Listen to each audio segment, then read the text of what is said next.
Hey, it's Debbie Zoyce, and I'm excited to be here today with Joan Kilton. She is just a little ball of fire, tons of energy, gets things done, and powerful. I want to just kind of have you share with us, Joni, what you're doing to drive your business through this time, because a lot of agents are complaining about the market.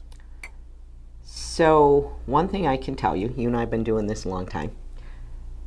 I get up in the morning and I do what I'm supposed to do, which means I take care of my clients. I don't get up in the morning and the rates are high or prices are high. Do I know this information? Of course, but I don't focus on any of that. I get up, I make sure that, okay, what does my priority list look like? Who do I need to take care of today? And part of that is lead generation.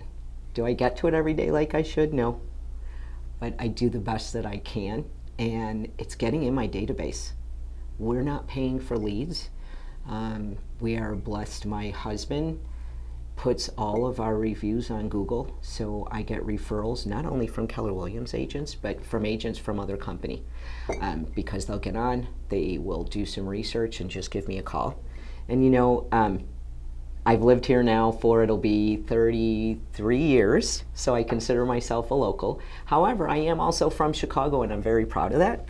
So when I mention that, sometimes the person on the other end is like, oh my God, that's where the client's from, or that's where I'm from. So I think you also have to kind of bring your background into some of the conversations that you have as well. I want to ask you, Joni, a lot of your business is repeat and referral, but you also are always giving back.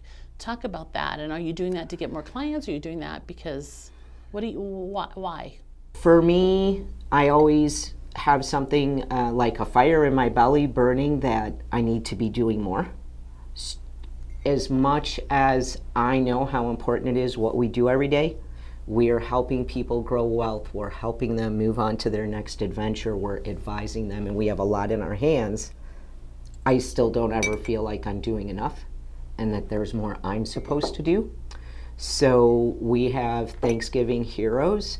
That is a nonprofit that we put together a few years ago. We're a franchise from the original in Utah.